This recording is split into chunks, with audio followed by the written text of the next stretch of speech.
ఒక 100 కోట్ల ప్రాజెక్టు నిర్మాణం చేసినా కూడా ఆ ప్రాజెక్టు వలన పర్యావరణపై ఎలాంటి ప్రభావం పడుతుందనేటువంటి అంశాన్ని క్షుణ్ణంగా పరిశీలించాల్సినటువంటి అవసరం ఉంది. ఈ రకంగా ఇంత పెద్ద ప్రాజెక్టు ఏర్పాటు చేస్తూ ఎన్వైరన్మెంట్ ఇంపాక్ట్ అసెస్మెంట్ కానీ అదేవిధంగా సోషల్ ఇంపాక్ట్ అసెస్మెంట్ దీనివలన ఇప్పుడు మనం చూస్తున్నాం మల్లన్న సాగర్ మిగతా చోట్ల సోషల్ ఇంపాక్ట్ అసెస్మెంట్ లేదు, ఎన్వైరన్మెంట్ ఇంపాక్ట్ అసెస్మెంట్. హైదరాబాద్లో కూడా అదే జరుగుతుంది. దీని ప్రభావం ఎంతవరకు ఉంటుంది? హైదరాబాద్లో నివసించేటువంటి వారు ఇక్కడ ట్యాక్స్ కట్టేటువంటి వారిపైన ఎలాంటి భారం పడబోతుంది? ఈ విషయాలు కూడా ఎక్కడ బయట పెట్టకుండా కార్యక్రమాలు చేస్తున్నారు. దీనికి సంబంధించినటువంటి జీవోస్ కూడా అప్పుడోటి ఇప్పుడోటి పెడుతున్నారు, కానీ చాలా పగడబందీగా బయటికి రాకుండా సమాచారాన్ని అన్నీ కూడా గుప్తంగా పెట్టడానికి ప్రభుత్వం ప్రయత్నం చేస్తుంది. Next, KBR park and open spaces. మనం ఇంతకుముందు నేను చెప్పినట్టు ఇంటర్సెక్షన్స్ ఎక్కడ మనం కనీసం 6 నుంచి 10 ఎకరాల భూమి కావాలి. ఏదైనా నిజంగా సరైనటువంటి విధంగా మనం ఇంటర్సెక్షన్స్ ఏర్పాటు చేసుకోవాలి. వారు చూపించినటువంటి జంక్షన్స్ ఉన్నాయి.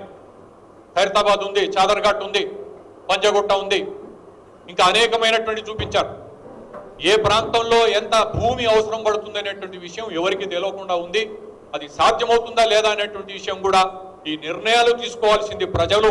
ప్రజాస్వామ్యంలో ప్రభుత్వానికి అన్ని విషయాలు వారికే తెలిసినటువంటి మూర్ఖంగా వ్యవహరిస్తున్నటువంటి ఈ ప్రభుత్వం కనువిప్పు జరిగేటువంటి విధంగా ప్రజలు ముందుకు పోతున్నారనే విషయం నేను మనవి చేస్తున్నాను.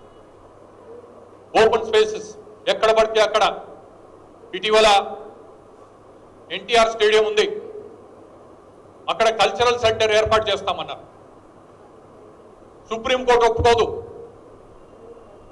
ఓపెన్ స్పేసెస్ దాన్ని కొనుగోలు చేసినటువంటి స్థలం ఐటీ డిపార్ట్మెంట్ నుంచి కొనుగోలు చేసి అది ఓపెన్ గా పెట్టాలని చెప్పి గతంలో ఐటీ వారికి బంజారా హిల్స్ లో ల్యాండ్ ఇవ్వడం జరిగింది.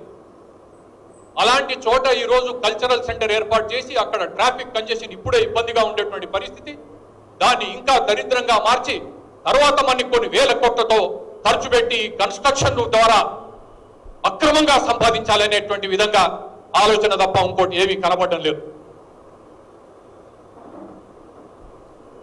దీనివల్ల పెడెస్ట్రియన్ సేఫ్టీ కానీ, పబ్లిక్ ట్రాన్స్పోర్టేషన్, హైదరాబాద్ మెట్రో కూడా వీటన్నిటి కూడా ఏ విధంగా ప్రభావితం చేస్తుంది అనేటువంటి విషయం కూడా స్పష్టత లేదు. నెక్స్ట్, ఈ టెండర్స్ కొన్ని వచ్చాయి ఇప్పటికీ. ఆపరేషన్స్ అండ్ మేనేజ్మెంట్, నిర్వహణ విషయాలు దాంట్లో లేవు. అది ఈపీసీ పద్ధతినా యాన్యుటీ పద్ధతినా ఇది ఒక సింబాలిక్ గా ఉంటుంది అనేటువంటి విషయాన్ని నేను మనవి చేస్తున్నాను. కేబీఆర్ పార్క్ వచ్చి చూస్తే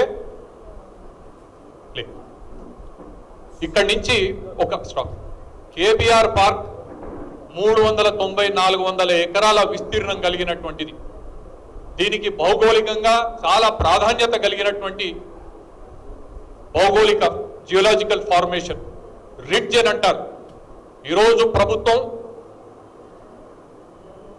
ఎక్కడ పడితే అక్కడ ఇంకుడు గుంతలు ఏర్పాటు చేయాలనేటువంటి దానికి వేలాది లక్షలాది కోట్లాది రూపాయలు వ్యయం చేసేటువంటి ఇది హైదరాబాద్కి ఒక ప్రధానమైనటువంటి ఇంకుడు గుర్తగా, not only a water sink, carbon dioxide sink. ఇంత విస్తీర్ణంలో ఒక నేషనల్ పార్క్ ఉండడం చాలా అరుదైనటువంటిది. ఢిల్లీలో ఉంది సెంట్రల్ రిడ్జ్, రిడ్జ్ అంటారు దీన్ని. దీన్ని మనకు కార్బన్ డైఆక్సైడ్, ఎయిర్ ప్యూరిఫికేషన్, పర్యావరణ పరిరక్షణకు చాలా ప్రధానమైనటువంటి పాత్ర వహించేటువంటిది. మొన్ననే హైకోర్టు వారు సుమోటోగా రెస్పాండ్ అయ్యారు. వివరాలు చెప్పండి, ఏ విధంగా మీరు చెట్లు ఇష్టానుసారం కొట్టేయాలనుకుంటున్నారు, ఇది సరైనటువంటిది కాదనేటువంటి కామెంట్స్ కూడా వారు చేయడం జరిగింది. మనం ఇప్పుడు ప్రభుత్వం తలపెట్టినటువంటి ఈ రోడ్డు నిర్మాణ కార్యక్రమం చేపడితే జరిగే ప్రమాదం ఏమిటంటే, ఇప్పుడు ఉండేటువంటి కేబీఆర్ పార్క్ వల్ల నెక్స్ట్ అక్కడి నుంచి ప్రవహించేటువంటి నీరు అటు దుర్గం చెరువు కానీ, నెక్స్ట్ ఇటు లోటస్ పాండ్ కానీ, నెక్స్ట్ బంజారా లేక్ కానీ,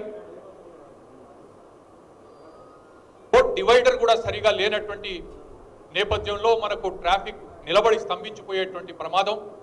ఇంత పెద్ద ఎత్తున వీరు నిర్మాణం చేసినట్టయితే ఎమ్మెల్యే కాలనీ కూడా మనం చూస్తున్నాం. ఈ మధ్య చెన్నైలో ఏం జరిగింది, ముంబైలో ఏం జరిగింది, బెంగళూరులో ఏం జరిగింది.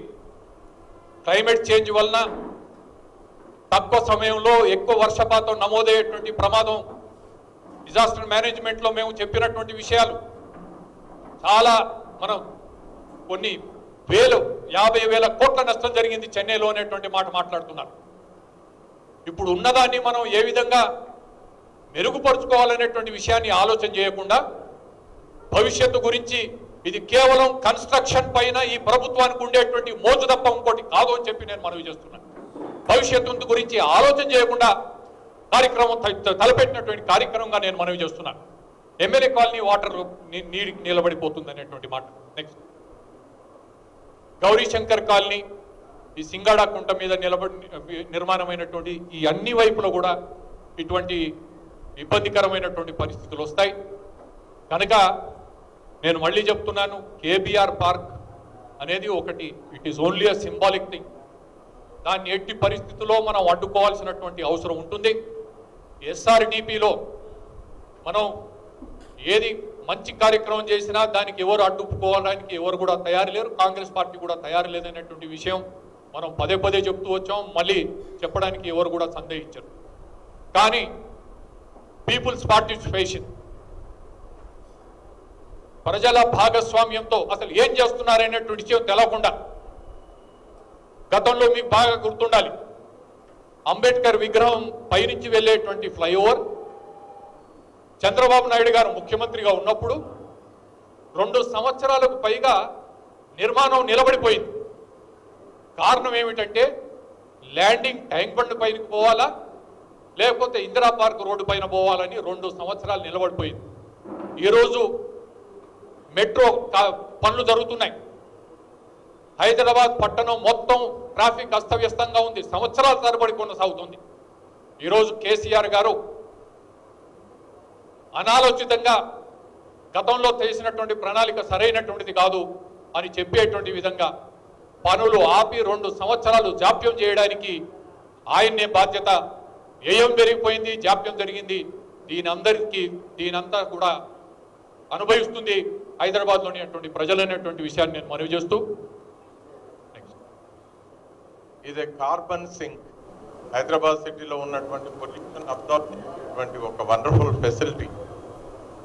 కార్బన్ డైఆక్సైడ్ లా కార్బన్ను చెట్టు పీల్చుకొని తనలో ఇమిడ్చుకొని ఆక్సిజన్ వదులుతుంది. So it is an oxygen mask. మరి ప్రజలకు